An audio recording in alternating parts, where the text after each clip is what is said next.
नमस्कार, आप देख रहे हैं आज तक। मैं हूं आपके साथ रोहित सरदाना। आज पिछले 24 घंटे में देश में कोरोना केस की रफ्तार 2 लाख के पार जा चुकी है और मरने वालों की तादाद 1000 से ऊपर है। यह कोरोना की दूसरी लहर का कहर है और हर किसी के मन में सबसे बड़ा सवाल यह है कि आखिर कब तक कोरोना यह कहर बर पाएगा, कब इसकी धार में कमी आएगी। हमने यही सवाल देश के कुछ दिग्गज डॉक्टर से, कुछ विशेषज्ञों से पूछा। जवाब यह मिला कि इस महीने तो राहत के आसार नहीं है और हमें मास्क से लेकर सोशल डिस्टेंसिंग तक को जिंदगी का हिस्सा बनाना होगा, तभी कुछ उम्मीद कर पाएंगे कि केस में कुछ कमी आए।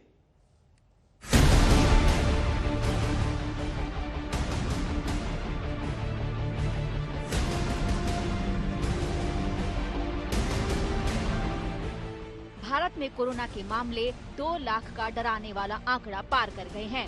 सिस्टम हाँफ रहा है और सरकारें लाचार दिख रही हैं। आखिरकार क्यों इस बार ये दूसरी लहर काबू नहीं आ रही और मामले लगातार बढ़ते जा रहे हैं। आखिरकार कब काबू आएगा कोरोना? कोरोना का ग्राफ कब नीचे आएगा?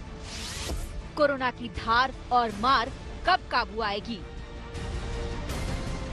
हाल फिलहाल तो कोरोना काबू में आता नहीं दिख रहा। बुधवार को इसके केस की तादाद 2 लाख का आंकड़ा पार कर गई। डबल म्यूटेंट वाले स्ट्रेन से कोरोना तेज रफ्तार से फैल रहा है। हमने विशेषज्ञों से पूछा कि आखिरकार कोरोना पर कब तक कंट्रोल पाया जाएगा। कम से कम 2 विशेषज्ञ पूरे भरोसे के साथ कह रहे हैं कि मई के आखिरी या जून के पहले हफ्ते में कोरोना कंट्रोल हो जाएगा। That may happen any time in the next about 4 to 6 weeks time, or maybe a little bit longer. I don't know if anybody can answer that with any kind of certainty. Hopefully, it will decline very soon, and that the numbers will become more controllable. So it's a very alarming situation, and it will be a few weeks. But then there is no guarantee that there's not going to be a third wave, and clearly we need to do some thinking, some introspection, and some planning ahead to avoid. हालांकि 2 विशेषज्ञ ये कह रहे हैं कि 1.5 से 2 महीने के भीतर कोरोना कंट्रोल हो जाएगा, लेकिन कुछ मॉडल ये बता रहे हैं कि पीक आने से पहले कोरोना जबरदस्त मार करेगा। कुछ राज्यों में तो 1-1 लाख केस तक सामने आ सकते हैं। What the model says a very a grim scenario in some of the states.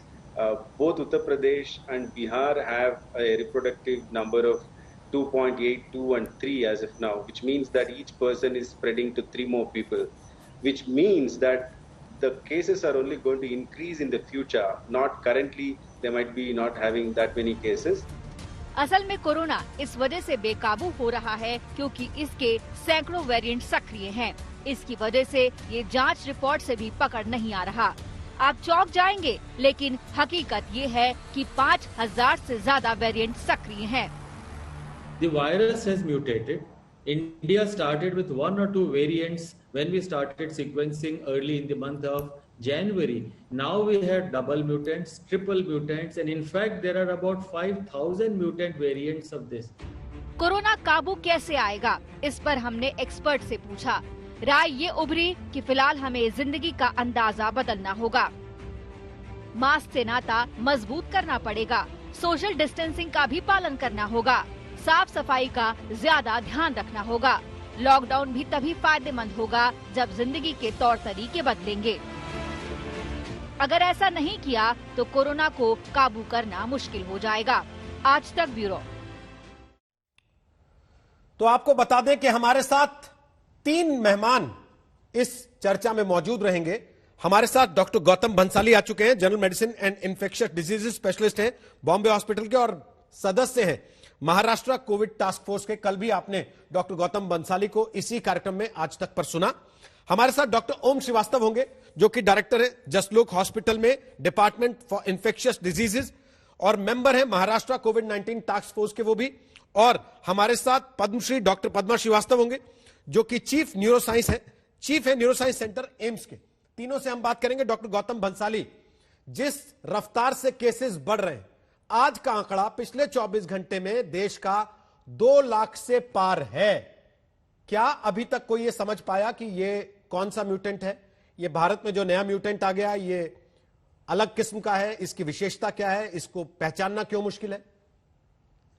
जी रोहित जी, जैसे मैंने आपको कल भी बताया था आपके चैनल के माध्यम से, ये सेकेंड वेव है जिसको हमें एक्सेप्ट पहले नहीं कर रहे थे, अभी हमको एक्सेप्ट करना पड़ेगा कि ये सेकेंड वेव है।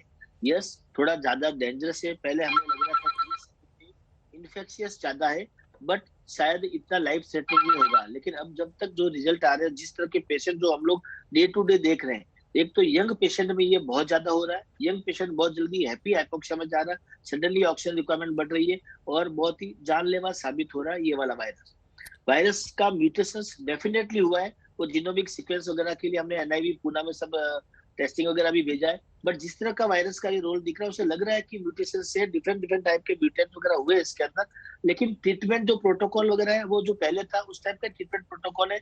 इसे वायरल डिजीज, इसमें कुछ ज्यादा ट्रीटमेंट में नहीं है। ट्रीटमेंट का एक ही तरीका इसके अंदर है, वो है प्रिकॉशंस। जितना ज्यादा हम प्रिकॉशंस रखेंगे, हम अपने आप को इन्फेक्ट नहीं करेंगे तो दूसरों को उससे बचा सकते हैं इन्फेक्शन होने के लिए। इसीलिए महाराष्ट्र में अभी एक तरह से मिनी लॉकडाउन कह सकते हैं या सेल्फ लॉकडाउन कह सकते हैं, जिसको इम्पोज किया गया है, लोगों को समझाया गया कि आप घर के अंदर रहिए, क्योंकि ये वायरस, ये जो लहर है, ये जो सेकंड वेव है वो अच्छी नहीं है, वो खतरनाक है। एक तरह का ये साइक्लोन है, तूफान है, तूफान आ रहा है, हमको साइड में हटना है, हमको घर के अंदर रहना है, तूफान से जाके मुकाबला करने की कोशिश करेंगे, तकलीफ हमारे को ही होने वाली है। डॉक्टर साहब, हर आदमी यही जानना चाहता है कि इससे राहत कब तक मिलने लगेगी। आप लॉकडाउन और सेल्फ लॉकडाउन की बात कर रहे हैं, मिनी लॉकडाउन और सेल्फ लॉकडाउन की। मुंबई में हो चुका है, दिल्ली में कल से लागू हो जाएगा। इसके अलावा उत्तर प्रदेश के कई शहरों में नाइट कर्फ्यू रात 8 बजे से सुबह 7 बजे के लिए हो गया। जो मुंबई में कल से मिनी लॉकडाउन शुरू हुआ, उसका असर आप कब से उम्मीद करते हैं कि दिखने लगेगा? क्योंकि केसेस तो आज भी 58,000 है महाराष्ट्र। जी रोहित जी, मुझे लगता है कि इसका असर आते आते 2 हफ्ता, हमेशा 2 हफ्ते का टाइम रहता है, 2 हफ्ता 2 वीक इसमें लगने वाला है। लेकिन जैसे मैंने बताया कि एक तरह का तूफान है, साइक्लोन है, जो साइक्लोन तूफान जिस स्पीड से आता है जाता भी वापस उसी स्पीड से। सो हमारे को ये 3 से 4 हफ्ता पूरे हिंदुस्तान के लिए, महाराष्ट्र के लिए 2 हफ्ते के लिए तकलीफ है, बाकी कंट्री के लिए लगभग 1 महीना, 4 हफ्ता की तकलीफ है। 4 महीना थोड़ा सा आपको इससे बच करके रहना है, उसके बाद मुझे लगता है इसमें बहुत ज्यादा आराम मिल जाएगा। डॉक्टर पद्मा, हर आदमी एक ही चीज जानना चाहता है, क्या डॉक्टर्स, साइंटिस्ट ये बता पाने की स्थिति में है कि ये केसेस कहां तक जाएंगे? ये जो सर्ज हो रहा है ये कितना ऊपर तक जाएगा? पिछली बार 97,000 था, इस बार आज हम बात कर रहे हैं तो 2 लाख केसेस पर डे आ चुके हैं। बिल्कुल सही कहा आपने। इनफैक्ट जो भी हमारे पास इतनी ज्यादा तरक्की है, साइंस है, ये है, प्रिडिक्शंस है, मैथमेटिकल मॉडल्स है, ये सब हुआ है, पर मेरे I think as far as I believe जो एक्चुअल एविडेंस हमारे पास जो है ना रोहित जी, वो जो 100 इयर्स पहले जो हुआ है उसमें आपने देखा है ना, स्पेनिश फ्लू में एक पहला वेव था, सेकेंड वेव जरूर आई, उसके बाद तीसरा वेव भी आई है, और तीसरा वेव पहली वेव से भी ज्यादा था पर सेकेंड वेव से कम था, उसके बाद खत्म हो गए। और वो 100 इयर्स पहले और अब हमारे पास क्या फर्क क्या है?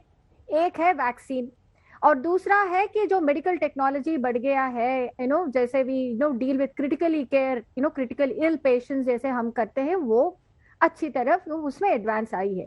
पर बिहेवियर में तो कोई there is no change, human behaviour same ही है।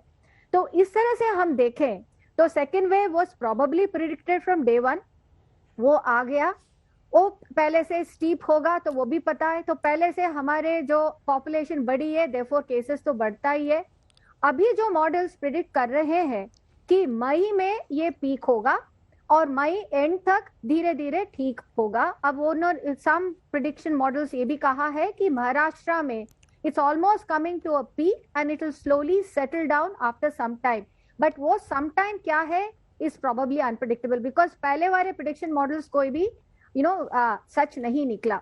तो what do we have currently? जैसे डॉक्टर साहब ने कहा है 2 हफ्ते होगा I think minimum, जहां अगर हमारे behavior, मैं यही नहीं कह रही हूँ COVID appropriate behavior, COVID appropriate governance also, all in all together probably 2 हफ्ते में जो स्टेट्स पीक हुए हैं वो धीरे धीरे प्लेट्यू होके मे भी कम हो सकता है। एंड वैक्सीन्स वगैरह जो आता है उसका भी असर may be it will come after now. Sputnik V will come in May, then June roll out, तो maybe in the next 2-3 months, but said that जो अभी जो पॉपुलेशन हमारे कुंभ मेला से, हमारे रैली से जो वापस जाएंगे ना, तो उनके जो जाते हैं जो दूसरे स्टेट्स पीक होंगे।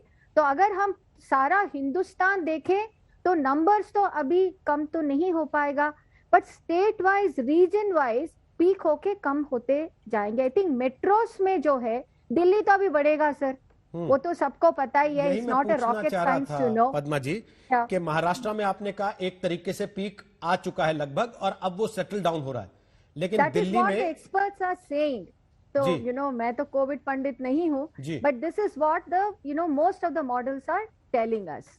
तो दिल्ली में क्या कह रहे हैं एक्सपर्ट्स कि पीक का मतलब क्या, कितने ऊपर तक पर डे केसेस जा सकते हैं? अभी तो 17,000 हो गया ना सर कल, है ना। सो दिस एंड वो जो परसेंटेज जो चेंज है आप देखिए कितनी एक्सपोनेंशियल है ना। So it was like 11, so then 14, 13,000 something, then एकदम से 17,000, ऑलमोस्ट 3-4,000 का। उस हिसाब से देखे तो आज may be 20,000, may B it will go to 25। तो हम कुछ लोग तो कहते हैं कि 30-35,000, बट ये सच है या नहीं है मुझे नहीं पता। But if we look at and हम अगर if we gear up for the worst, तो एटलीस्ट वो अगर होगा तो हमारे पास वक्त होगा उसको to deal with that situation. So I think we should expect that numbers and not be lackadaisical or complacent. मैं यही मान के चलती हूँ कि हमको लगना है कि हम उस नंबर तक शायद पहुंच जाएंगे। So we should gear our resources for that. अगर उतना तक नहीं हुआ तो अच्छी बात है, पर अगर ऐसा हो, we should not be caught napping. लेकिन डॉक्टर साहब रिसोर्सेज तो अभी जवाब दे चुके हैं, आप भी देख ही रहे होंगे अलग अलग शहरों से, वो चाहे मेट्रो सिटीज ही हैं देश के बड़े बड़े एक क्लास सिटीज कहे जाते हैं, वहां के हालात कैसे हैं आपको भी दिख रहा होगा। इससे ज्यादा तो रिसोर्सेज शायद है नहीं लोगों के पास, अब ना सिस्टम के पास है, और सिस्टम ने भी एक तरीके से हाथ खड़े कर दिए। तो अगर इससे वर्ष होती हैं चीजें तो क्या केवल लॉकडाउन ही एक इलाज है, उसके अलावा कोई रास्ता नहीं? आप मेरे से पूछ रहे जी रोहित जी डॉक्टर। तो लॉकडाउन का जो मतलब भी थोड़ा सा चेंज हो गया। जो लॉकडाउन पहले हमारे पास था कि March 24, वो जो पिछले साल का, दैट वाज अ लॉकडाउन, वो सडनली हुआ, एवरीथिंग गॉट लॉकडाउन। पर अभी जो है वही स्थिति शायद मुश्किल है, ओनली बिकॉज जो ट्रैक पे चलनी है, इकोनॉमी ऑल्सो ऑन ट्रैक, तो उसके साथ साथ कोरोना भी ट्रैक में आ गई है। But there is, it's a tightrope walk.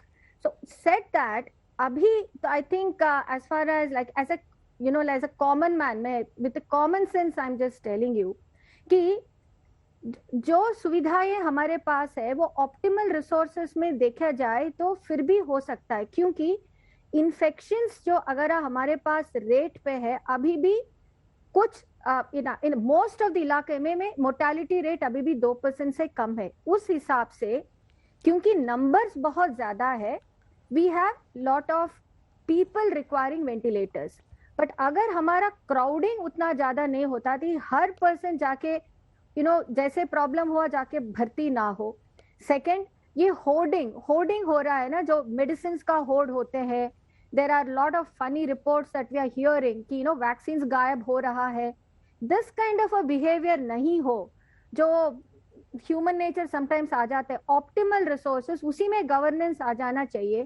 तो I think we can still be capable, and पहले जैसे हम बड़े इलाके में बड़े 1000 बेड्स का जो स्ट्रेंथ का ऑक्सीजन पोर्टल से अगर कंस्ट्रक्ट कर दे, अभी हो रहा है, आई थिंक नेक्स्ट 1 वीक में वो भी आ जाए, we'll still be able to deal with this situation. I'm confident. Doctor Om Shrivastava भी हमारे साथ आ गए हैं, वो भी महाराष्ट्र कोविड-19 टास्क फोर्स के सदस्य हैं। डॉक्टर ओम श्रीवास्तव, हम यहां पर बात कर रहे हैं कि जो कोविड वेव में उछाल अभी दिखाई दे रहा है, ये कब तक सेटल डाउन होगा? कब तक लोग ये उम्मीद करें कि केसेस आने कम होंगे और थोड़ा सा डर कम होगा? सवाल आपका 2 हिस्सों में है। कब तक ये उम्मीद करें कि ये कम होने वाला है और कब तक डर कम होएगा?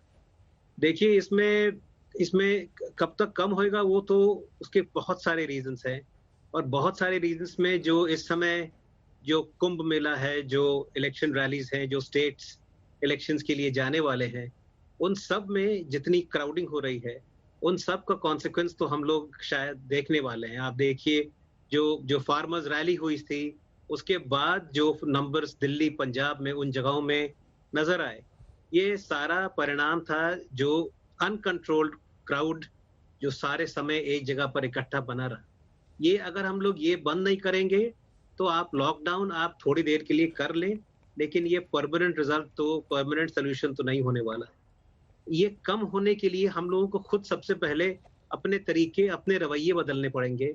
इसमें कोई भी प्रांत, कोई भी प्रशासन, कोई भी गवर्नमेंट ये नहीं कर पाएगी कि आपने अगर अपने तरीके नहीं बदले तो ये नंबर्स कम नहीं होने वाले हैं। ये जरूरी है मेरा कहना भी, और ये जरूरी भी है कि किसी तरीके से हम लोग ये बातें आम आदमी को या जो लोग सड़क पर हैं उनको बता सके।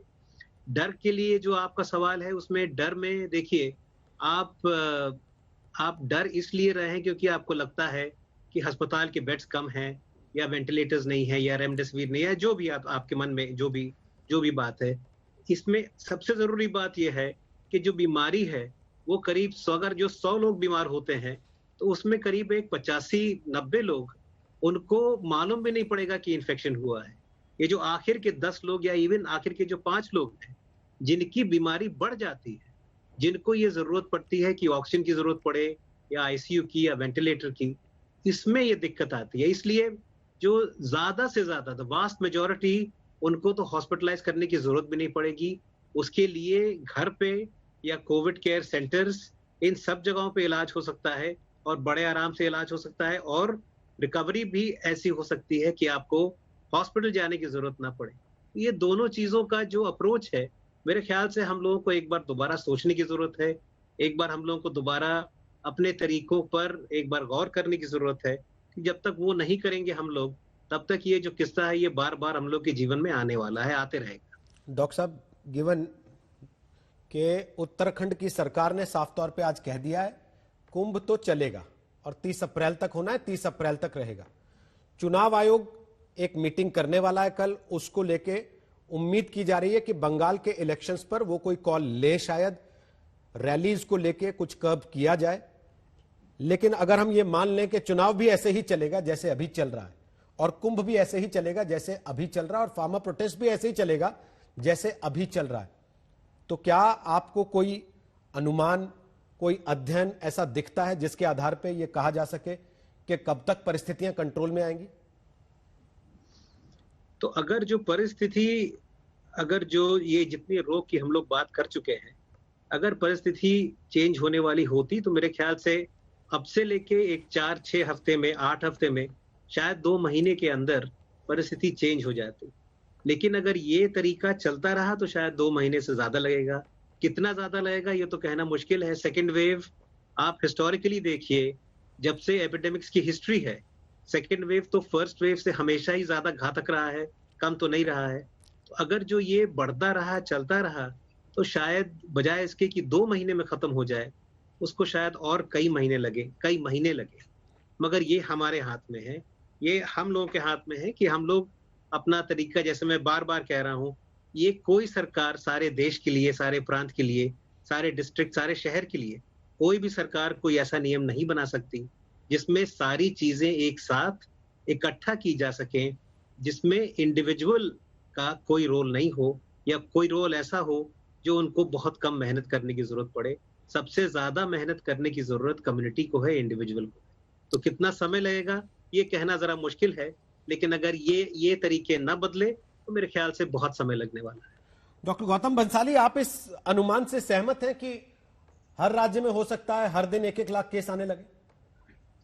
जी रोहित, जिस तरह से भीड़ भड़ाका चल रहा है, जिस तरह से पब्लिक सड़कों पे आ रही है, लोग आपस में एक दूसरे से मिल रहे हैं, या जिस तरह से लोगों को ऐसा लग रहा है कि हमें वैक्सीन लगी और मैं बिल्कुल ठीक हो गया हूँ, वैक्सीन के बाद मुझे कोविड नहीं होने वाला है। एक चीज दिमाग से गलतफहमी बाहर निकालनी है कि वैक्सीन दोनों शॉट लगने के बाद भी कोविड हो सकता है, होता है। हमारे पास पेशेंट से, हाँ, दोनों डोज लगने के बाद में इतना घातक नहीं रहता है, लाइफ थ्रेटनिंग नहीं रहता है, माइल्ड रहता है। लेकिन आप कैरियर रहते हो, आप माइल्ड होने के बाद अपने घर में बड़े बुजुर्ग या बच्चों को इन्फेक्शन देते हो। और जिस तरह से अगर हमारा कोविड बिहेवियर अगर ढंग का नहीं रहता है, हम अगर सेल्फ लॉकडाउन को अडॉप्ट नहीं करते हैं, इसमें आश्चर्य की बात नहीं होगी कि हर स्टेट में पर डे के 1 लाख से ज्यादा केस हो सकते हैं, हर स्टेट।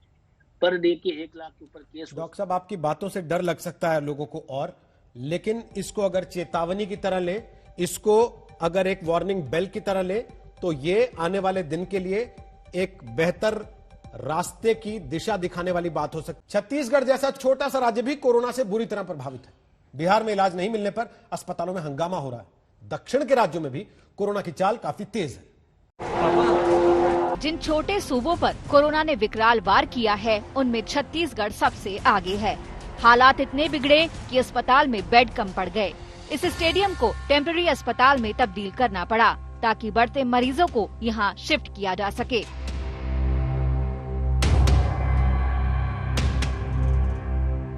ये पूरी एक फैसिलिटी डेवलप की गई है जो 370 बिस्तर की है, जिसमें जैसे मैंने बताया कि करीब 200 ऑक्सीजन कंसंट्रेटर होंगे और 130 ऑक्सीजन पाइपलाइन होंगी और करीब 70 सामान्य बिस्तर भी होंगे।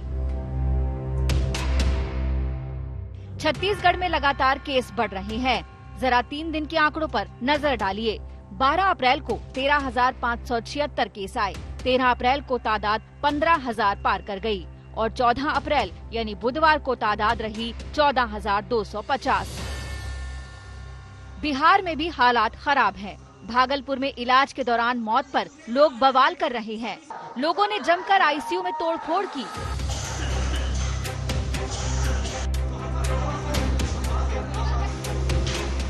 पटना के एनएमसीएच में इलाज के इंतजार में मरीज ने दम तोड़ दिया। अब जरा बिहार के आंकड़ों पर नजर डाल लीजिए। 24 घंटे में 4,786 नए मामले सामने आए और 21 लोगों की जान चली गई। कुल एक्टिव केस हो गए हैं 23,724। साउथ के राज्यों में भी कोरोना कहर बरपा रहा है। आंध्र प्रदेश, तेलंगाना से लेकर तमिलनाडु और कर्नाटक तक कोरोना बेकाबू हो रहा है। एक नजर में आपको साउथ का हाल दिखाते हैं। केरल में 24 घंटे में 8,778 केस सामने आए और 24 मौतें हो गई। कर्नाटक में और ज्यादा हालत खराब है। यहाँ 11,265 नए केस सामने आए और 38 लोगों की जान चली गई।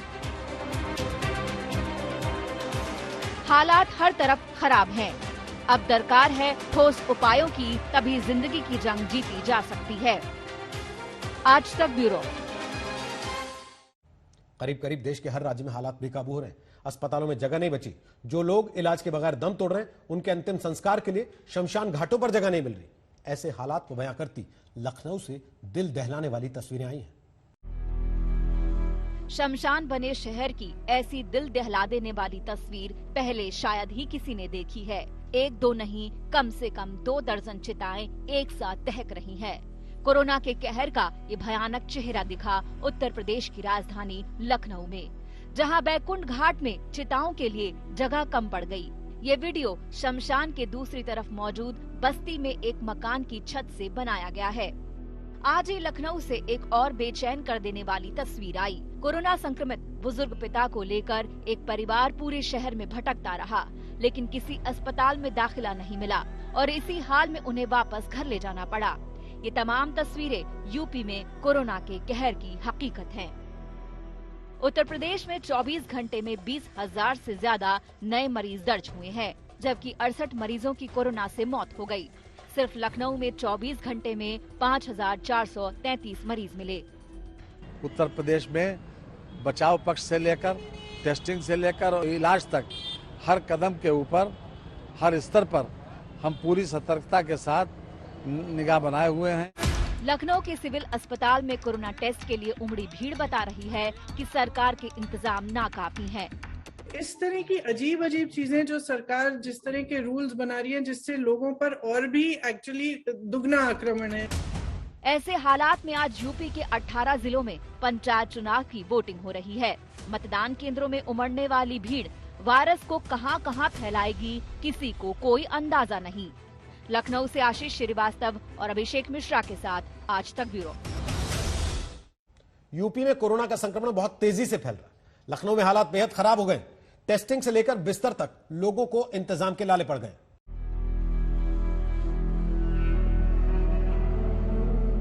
लखनऊ के शमशान घाट में चिताओं का अंबार है।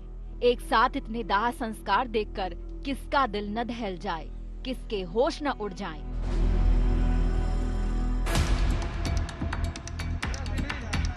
पूरा लखनऊ शहर इस खौफ और दहशत में है। कोरोना की तेज होती रफ्तार ने पूरे शहर को जैसे बेदम कर दिया है। रोजाना आंकड़े बढ़ रहे हैं।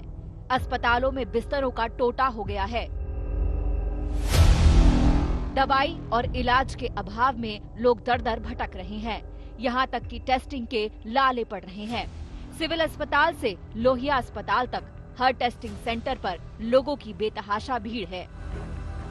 पूरे इंतजाम एक बड़ी चुनौती के साथ सामने आ रही है। हम मौजूद है लखनऊ के लोहिया अस्पताल में, जहां आप देख सकते हैं किस तरीके से लंबी लाइनें लोगों की लगी है जो कोरोना की टेस्टिंग के लिए आए हैं, लेकिन काउंटर्स की कमी और जिस तरीके से लंबी लंबी वेटिंग यहां पर हो रही है वो एक बड़ी समस्या के तौर पे लोगों के सामने है। काउंटर खोलने चाहिए जब इतनी लंबी भीड़ है। एक कोई मरीज आ रहा है उसको कम से कम 3 घंटे। इस समय काउंटर यहाँ पे चल रहे हैं? केवल 2 काउंटर चल रहे हैं और यहाँ पे ये पूरे स्टाफ आधे हैं। लखनऊ में संक्रमण कितनी तेजी से पांव पसार रहा है ये आंकड़े बता देते हैं। लखनऊ समेत यूपी के 4 शहरों में 24 घंटे के भीतर कोरोना के नए केस का हाल देखिए। Lucknow 5,433 case, Prayagraj 1,702 case, Kanpur 1,221 case, Varanasi 1,585 case. Lucknow ही क्यों, पूरे उत्तर प्रदेश में कोरोना के विस्फोट से त्राही त्राही है। 12 अप्रैल 13,604 केस, 72 मौतें। 13 अप्रैल 17,963 केस, 85 मौतें। 14 अप्रैल 20,510 केस और 68 मौतें। कोरोना के आंकड़ों में यूपी तेजी से आगे बढ़ रहा है। नए केस में महाराष्ट्र के बाद यूपी अब दूसरे नंबर पर आ गया है। खुद मुख्यमंत्री योगी आदित्यनाथ कोरोना की चपेट में आ चुके हैं। उनके कई अफसर कोरोना से संक्रमित हो चुके हैं, लेकिन लखनऊ के सिविल अस्पताल का हाल देख लीजिए। लोग कोविड टेस्टिंग के लिए आए हैं, लेकिन कोविड प्रोटोकॉल का ही ख्याल नहीं है। मुंह पर मास्क जरूर है, लेकिन शारीरिक दूरी कहीं नजर नहीं आ रही। बहुत चिंता का विषय है कि उत्तर प्रदेश में जब पहली लहर आई थी तब से अब तक काफ़ी परिवर्तन दिखाई पड़ रहा है। ये दूसरी लहर, ये वैश्विक महामारी की जो दूसरी लहर उत्तर प्रदेश में आई है, ये वास्तव में हम सबके लिए चिंतनीय है और हम इसे पूरी शिद्दत के साथ इससे निपटने में जुटे हैं। हालांकि इसके लिए लोगों की भी अपनी मजबूरियां हैं। टेस्टिंग के लिए लंबी लाइन है, लेकिन लोगों की शिकायत है कि कम स्टाफ की वजह से टेस्टिंग में काफी दिक्कतें आ रही हैं। कुछ लोगों का तो कहना है कि सैंपल देने के 4 दिन बाद भी वो रिपोर्ट का इंतजार ही कर रहे हैं। लखनऊ से आशीष श्रीवास्तव, अभिषेक मिश्रा और शिवेंद्र श्रीवास्तव के साथ आज तक ब्यूरो। कोरोना के बढ़ते मामलों को देखते हुए दिल्ली में अरविंद केजरीवाल सरकार ने वीकेंड कर्फ्यू लगाने का फैसला किया है। मॉल, जिम, स्पा वीकेंड में बंद रहेंगे। यह वीकेंड कर्फ्यू शुक्रवार यानी कल रात 10 बजे से लेकर सोमवार सुबह 6 बजे तक लागू रहेगा। सिनेमा हॉल में सिर्फ 30% दर्शकों को बैठने की इजाजत होगी। रेस्टोरेंट में सिर्फ होम डिलीवरी के लिए छूट दी गई है। साप्ताहिक बाजार एक जोन में सिर्फ एक लग सकेगा। जरूरी सेवाओं को कर्फ्यू की पाबंदी से अलग रखा गया है। दिल्ली के मुख्यमंत्री अरविंद केजरीवाल ने अब से थोड़ी देर पहले प्रेस कॉन्फ्रेंस करके इसका ऐलान किया। सबने मिलके ये निर्णय लिए हैं कि वीकेंड के ऊपर कर्फ्यू दिल्ली के अंदर लगाया जाएगा। इसका कारण ये है कि लगभग हफ्ते के दौरान, वर्किंग डेज के दौरान आदमी को अपनी कमाई करने के लिए जाना होता है, आदमी को अपने काम पे जाना होता है। लेकिन वीकेंड में अक्सर जो लोग निकलते हैं वो अपने एंटरटेनमेंट के लिए या दूसरी एक्टिविटीज़ के लिए निकलते हैं, जो कि कर्टेल की जा सकती है, जो कि जिसके ऊपर अंकुश लगाया जा सकता है। उससे बहुत ज़्यादा लोगों को दिक्कत नहीं होनी चाहिए। एक और भी बड़ी चीज़ है कि ये शादियों का सीज़न है और कई लोगों की ऑलरेडी शादी की डेट्स डिसाइड हो चुकी हैं, सब कुछ तैयारियां हो चुकी हैं। हम नहीं चाहते कि उनको किसी तरह की तकलीफ हो। ऐसे लोगों को जो एसेंशियल सर्विसेज हैं और ख़ासकर जो शादियां हैं, उनको हम कर्फ्यू पासेस दे के उनको अलाउ करेंगे, उनका मूवमेंट हम अलाउ करेंगे। वो कर्फ्यू पासेस के अप्लाई कर सकते हैं और उनको जल्द से जल्द बिना किसी हैरेसमेंट के हम कर्फ्यू पासेस देंगे। ये जो कोरोना की चौथी वेव आई है, इस चौथी वेव को भी हम सब दिल्ली वाले मिलके पहले जो 3 वेव आई थी उसकी तरह से हम ज़रूर सफल होंगे, जल्द सफल होंगे, ताकि हम लोगों को इससे भी जल्दी मुक्ति मिल सके। तो सुना आपने दिल्ली के मुख्यमंत्री अरविंद केजरीवाल को, और देश इस समय जो लड़ रहा है वो एक देसी वेरिएंट से लड़ रहा है, म्यूटेंट के, जिसको जिम्मेदार माना जा रहा है मौजूदा हालात के लिए, और ये ज्यादा घातक है, इसको पकड़ना आसान नहीं है, ये एंटीबॉडीज पर भारी पड़ता है और कई और देशों में भी ये फैल चुका है। इसके साथ ही साथ हम आपको ग्राफिक्स के जरिए दिखा रहे हैं दिल्ली एनसीआर में कंटेनमेंट जोन की स्थिति इस वक्त क्या हो चुकी है। दिल्ली, नोएडा, गाजियाबाद, फरीदाबाद, गुरुग्राम, ग्रेटर नोएडा, इन सारे इलाकों में ये जो लाल बिंदु आप देख रहे हैं ये सब कंटेनमेंट जोन हैं। हमारे साथ 3 खास मेहमान इस वक्त मौजूद हैं, तीनों देश के जाने माने डॉक्टर हैं और 2 डॉक्टर्स उनमें से महाराष्ट्र की कोविड-19 टास्क फोर्स से जुड़े हुए हैं। डॉक्टर पद्मा श्रीवास्तव एम्स से हमारे साथ हैं। डॉक्टर पद्मा, हम और आप जहां बैठे हैं इस समय दिल्ली और नोएडा में, हमारे आसपास 6000 कम से कम कंटेनमेंट जोन बनाए गए। सरकार ने कहा कि छोटे छोटे कंटेनमेंट जोन बनाएंगे ताकि इसको कर्ब किया जा सके। आपको लगता है छोटे कंटेनमेंट जोन्स या ऐसा लॉकडाउन जिसमें आधा खुला आधा बंद है वो मदद करता है कोविड को रोकने में या करेगा? अभी तो मुझे मैजिक फॉर्मूला तो कुछ भी नजर नहीं आ रही है, to tell you frankly Rohit ji, because this has gone out of control. परंतु सेम थिंग कि जैसे केजरीवाल जी ने कहा कि we have to keep on track जो ऑलरेडी खुल गया है एंड प्रायोरिटाइज सर्विसेज है। जैसे एक वेलकम डिसीजन ये था कि एटलीस्ट क्लास 10 क्लास 12 एग्जाम्स तो है ही नहीं, तो that was a major concern, and schools and colleges तो बंद है, तो नॉन प्रायोरिटाइज सर्विसेज बंद हो गया। कंटेनमेंट जोन्स का यही है कि आप एसेंशियल सर्विसेज तो चालू है पर नॉन एसेंशियल एक्टिविटीज को बंद कर दिए हैं। और इन कंटेनमेंट जोन्स में जो एक्टिविटी, आप रोहित जी आप देखिएगा जो भी फैला हुआ है वो मूवमेंट से ही तो फैला हुआ है, movement of people. So movement को ही कर्टेल कर रहे हैं। समटाइम्स इट इज इम्पोज्ड, जो सेल्फ नहीं कर पा रहे तो वो इम्पोजिशन से ही हो पा रही है। तो I think it should make a difference. पर पूरी तरह लॉकडाउन तो अभी काम नहीं हो सकता, वो प्रैक्टिकली नहीं हो पाएगा। पर बाकी देशों में ये किया था, जैसे ही दूसरी वेव शुरुआत हुई दोबारा लॉकडाउन हो गई। हालांकि वो festival season, in fact it is near Christmas, वो पूरा लॉकडाउन करके उनकी वैक्सीनेशंस को इतना रैंप अप कर दिया ताकि आपने देखा कि बाकी देश जैसे यूके वगैरह अब ये खुल रहा है, but they are also preempting a third wave. तो वो अपनी वैक्सीनेशन ड्राइव को वो उतना ही जोर से लगाया हुआ है कि थर्ड वेव ना आए। आई थिंक भारत देश भी उसी को करना चाहिए। अब पूरा लॉकडाउन तो नहीं है जैसे सब लोग आपको बता रहे, ये कंटेनमेंट जोन्स तो आवश्यकता तो है ही है टू कर्टेल मूवमेंट। क्या हम सही रास्ते पर हैं? हम जो कर रहे हैं वैसे ही करना चाहिए या कोई और सुझाव आपको लगता है जो आप देना चाहें? आप मेरे से पूछे रोहित जी? सॉरी डॉक्टर पद्मा, आप ही से पूछ रहा हूँ। ठीक। तो इसके अलावा जो डॉक्टर श्रीवास्तव ने भी यही कहा कि सिटीजन रिस्पॉन्सिबिलिटी तो है ही है। वो कुंभ में भी देखा है रोहित जी, वो कहते हैं कि क्यों यूपी की प्रशासन ने या उत्तराखंड के प्रशासन ने क्यों बोला कि ये कुंभ मेला हम कर देंगे, पर वो करे या ना करे लोग तो अपने आप आए हैं ना। वो लाखों जो डिवोटीज है जो भी हो, अपने आप, उनको तो कोई बुलाया नहीं, अपने आप आए। तो वो सिटीजन रिस्पॉन्सिबिलिटी भी तो होती है ना, उनमें क्यों आए कि वो एक्सपोज कर दिया। There is science also there. फिर भी उन्होंने, और हमको ये पता है कि RT-PCR सबको पिकअप नहीं कर पा रही है। आज नेगेटिव आए, 2 दिन में पॉजिटिव भी आ रही है। टेस्टिंग जितना भी आप रैंप अप करें, वो डिमांड एंड सप्लाई में वो डेफिनेटली वो रेशियो तो नेगेटिव में ही जा रही है, आजकल तो और नेगेटिव में जा रही है। ये सब देखते हुए भी लोग जो है अभी ये कुंभ मेला में इतने लोग आ गए, तो I think it is not just प्रशासन, it is also citizen responsibility. तो जब तक ये बिहेवियर नहीं चेंज होगा ना sir, I think we are in for trouble. तो सब लोग यही कह रहे कि अपने आप ईच इंडिविजुअल थोड़ा रिस्पॉन्सिबल हो जाए, रिस्पॉन्सिबली बिहेव करे, we can contain the curve. Doctor Gautam Bansali, पिछली बार जब कोविड फैला तो लॉकडाउन हुआ और कहा गया कि हम इस समय का इस्तेमाल कर रहे हैं इससे भी बुरे समय के लिए तैयारी करने का। अब जब असल में उससे भी बुरा समय आ गया है तो सवाल यह खड़ा हो गया कि हम उस समय में क्या कर रहे थे जब हमने तैयारी के लिए बंद किया था। डेफिनेटली जब लॉकडाउन किया था पहली बार तो उस वक्त मेन काम था, ये बीमारी नहीं थी, इसका गाइडलाइन नहीं थे, प्रोटोकॉल नहीं बन रहे थे, किसी को किसी के बारे में कुछ पता नहीं था। हमने वो सब चीजें प्रोक्योर की। आज हमारे पास में पीपी किट की प्रॉब्लम नहीं है, आज हमारे पास में टेस्टिंग इतने रैंप अप हो गए उसकी प्रॉब्लम नहीं है, आज हमारे पास वैक्सीनेशन की तैयारी करनी थी वो सब कर चुके।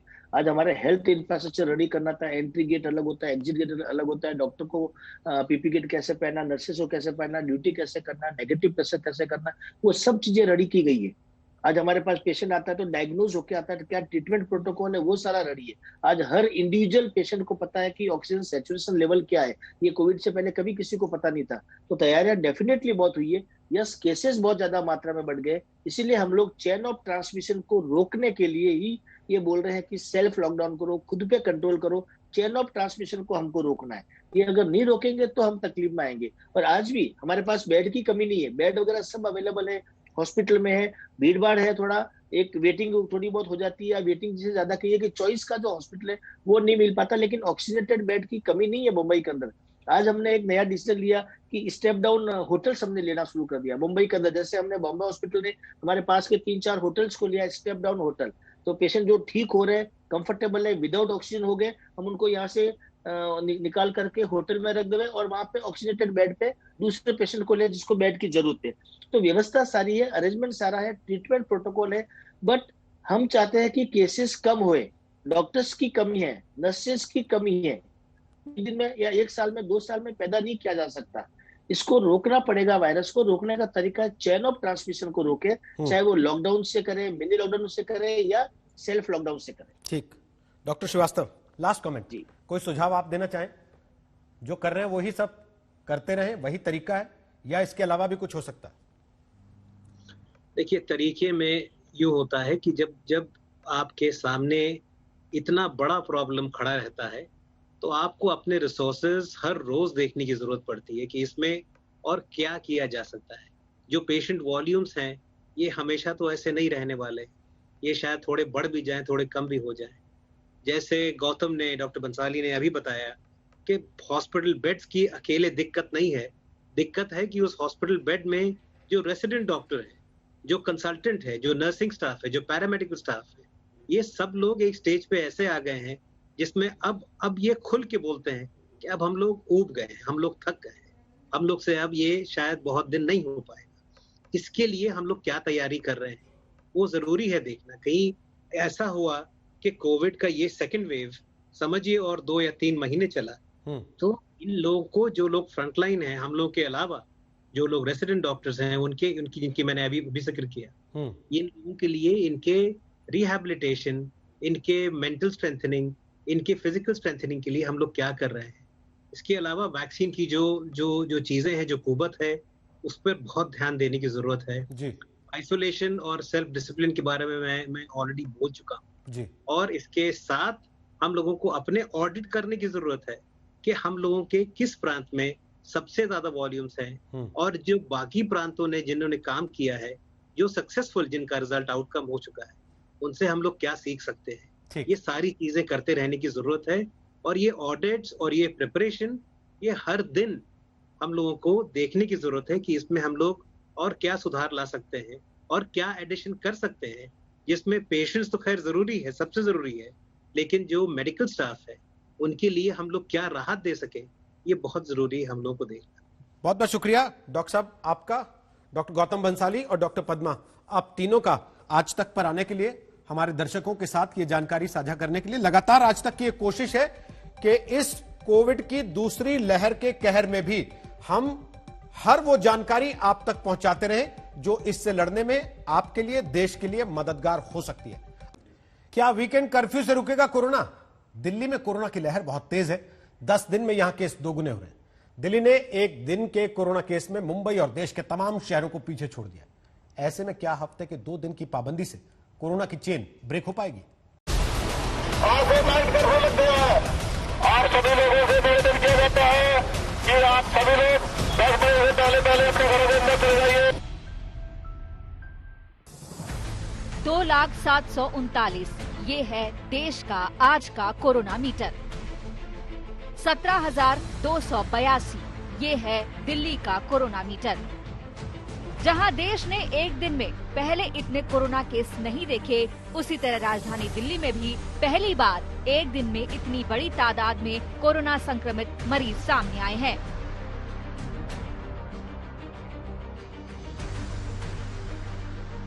दिल्ली में कोरोना बम फूटने से हड़कंप मचा हुआ है। महीने भर पहले जिस वायरस को मरा समझा जा रहा था, उसने ऐसी चाल चली कि आम दिल्ली वासी से लेकर सरकार तक में खलबली है। ताज़ा संकट से बचने के लिए दिल्ली सरकार बैठकों पर बैठकें कर रही है। चिंता यही है कि कोरोना महामारी की इस आफत से कैसे बचा जाए। दिल्ली सरकार ने कुछ निर्णय लिए हैं। आज एलजी साहब के साथ मीटिंग हुई थी और सबने मिलके ये निर्णय लिए हैं कि वीकेंड के ऊपर कर्फ्यू दिल्ली के अंदर लगाया जाएगा।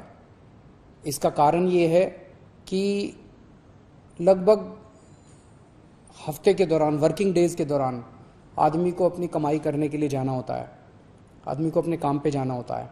लेकिन वीकेंड में अक्सर जो लोग निकलते हैं वो अपने एंटरटेनमेंट के लिए या दूसरी एक्टिविटीज़ के लिए निकलते हैं, जो कि कर्टेल की जा सकती है, जो कि जिसके ऊपर अंकुश लगाया जा सकता है। उससे बहुत ज़्यादा लोगों को दिक्कत नहीं होनी चाहिए। देश की तरह दिल्ली में हालात बेकाबू होते नजर आ रहे हैं। कम से कम कोरोना केस के नए आंकड़े इसी खतरे की ओर इशारा कर रहे हैं। कल आए 17,282 नए मरीज दिल्ली में एक दिन में अब तक का रिकॉर्ड है। इसी महामारी की तीसरी लहर में दिल्ली में पिछले साल 11 नवंबर को 8,593 नए मामले सामने आए थे। कल 104 लोगों की कोरोना से मौत हो गई। 30 नवंबर के बाद एक दिन में सबसे ज्यादा मौतें हैं। 30 नवंबर को 108 लोगों की कोरोना की वजह से मौत हुई थी। हालांकि राजधानी में सबसे ज्यादा 131 मौतें 18 नवंबर को हुई थी। कोरोना का पॉजिटिविटी रेट करीब 16% तक पहुंच गया है। बीते साल नवंबर में संक्रमण दर 15% से ज्यादा थी। आंकड़ों के मुताबिक अब दिल्ली में 10 दिन में डबल हो रहे हैं मरीज। साफ है कि कोरोना की लहर सबसे ज्यादा खतरनाक है। ऐसे में बड़ा सवाल ये है कि इसे रोका कैसे जाए, क्योंकि सरकार फिलहाल लॉकडाउन जैसे सख्त कदम से बचती नजर आ रही है। सुनिए आज तक से एक्सक्लूसिव बातचीत में पिछले दिनों सीएम अरविंद केजरीवाल ने क्या कहा था। देखिए, मैंने शुरू से कहा है कि लॉकडाउन से कोरोना को खत्म नहीं किया जा सकता। लॉकडाउन से और रिस्ट्रिक्शंस लगाने से कोरोना को स्लो किया जा सकता है। कम इंटरैक्शन होगा, उतना कोरोना स्लो हो जाएगा। तो अभी दिल्ली के अंदर जो स्थिति है, दिल्ली में अभी फिलहाल हेल्थ सिस्टम हमारा कंट्रोल में है। लेकिन अगर केसेस मान लीजिए कल को बहुत ज्यादा बढ़ जाते हैं, बहुत तेजी से बढ़ जाते हैं और हमारे यहाँ बेड नहीं बचते, हमारे यहाँ ऑक्सीजन सिलेंडर नहीं बचते, आईसीयू नहीं बचते, तो हो सकता है फिर हमें इसको स्लो करने के लिए थोड़े दिन के लिए लॉकडाउन लगाना पड़े। दिल्ली में कोरोना के बढ़ते मामलों के साथ अस्पतालों में बिस्तर की कमी की शिकायतें आ रही थी, लेकिन आज सीएम अरविंद केजरीवाल ने कहा है कि राजधानी के अस्पतालों में बिस्तर की कमी नहीं है। वैसे बेड की समस्या दूर करने के लिए बैंक्वेट हॉल और होटल्स को अस्पतालों से जोड़ा गया है।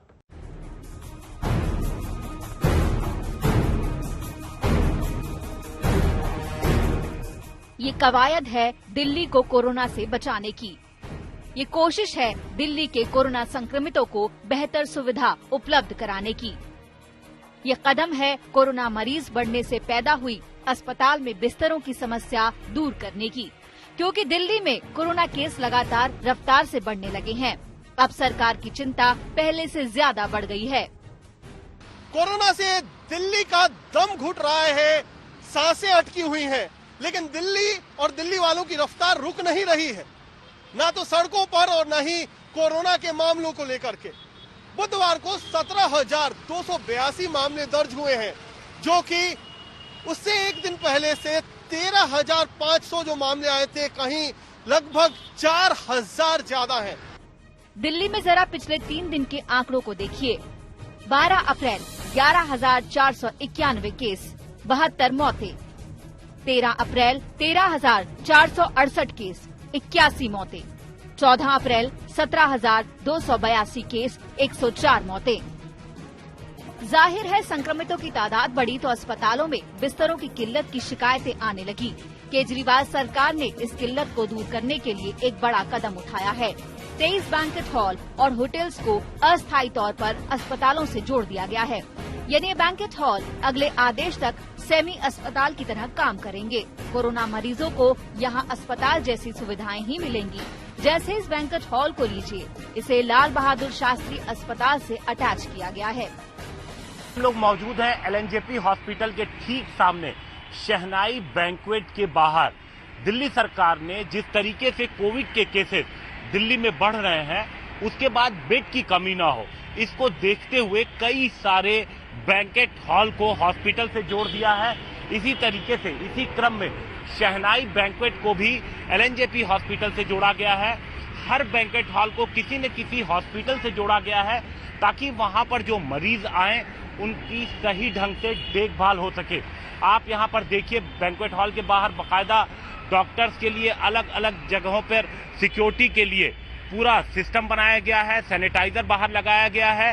अंदर 100 बेड की यहां पर कैपेसिटी है, जिसमें से ज्यादातर बेड यहां पे भर गए हैं। लगातार मरीजों का आना यहां पर शुरू हो चुका है। यहां पर जो हमारी स्टाफ से बात, उनका कहना है कि इनकी कोशिश है कि जो भी मरीज आए उन्हें बेड मिले। इन बैंकेट हॉल्स यानी अस्थायी कोरोना सेंटर्स में उन मरीजों को रखा जा रहा है जो गंभीर रूप से बीमार नहीं है, लेकिन होम आइसोलेशन में भी सक्षम नहीं है और जिन्हें डॉक्टर्स की निगरानी में रखने की जरूरत है। बहुत गंभीर रूप से बीमार नहीं है, जिनको ऑक्सीजन की रिक्वायरमेंट है, जिनके पास देख रेख के लिए घर में लोग नहीं है, उनको एक प्रॉपर केयर एनवायरनमेंट दिया जा सके। और अगर कल को उनकी तबीयत ज्यादा खराब होती है तो उनको वेंटिलेटर या हाई फ्लो नेजल कैनुला या बाईपैप जो और हाई एंड ट्रीटमेंट की जरूरत होती है, उसको अस्पताल में प्रोवाइड कराया जाए। सरकार के इस कदम से राजधानी में कोरोना मरीजों के लिए 3,269 अतिरिक्त बेड उपलब्ध हो गए हैं। सरकार का दावा है कि दिल्ली में बेड की कोई कमी नहीं है। आज भी जो दिल्ली के अंदर परिस्थिति है, हमारे हॉस्पिटल में जो प्रबंधन है, हॉस्पिटल्स का जो मैनेजमेंट है, वो स्थिति अभी फिलहाल अपने कंट्रोल में है। दिल्ली में हॉस्पिटल बेड्स की कमी नहीं है। अभी लेटेस्ट डेटा के हिसाब से 5,000 से ज्यादा बेड अभी खाली हैं दिल्ली के अंदर। 5,000 से ज्यादा बेड्स खाली हैं। दिल्ली के सामने संकट गंभीर है। पिछली लहर को तो दिल्ली ने आसानी से दबा दिया है, लेकिन इस बार वाली लहर भयंकर है और जरूरत है चाक चौबंद इंतजामों की। दिल्ली से कुमार कुणाल, हिमांशु मिश्रा और पंकज जैन के साथ आज तक ब्यूरो।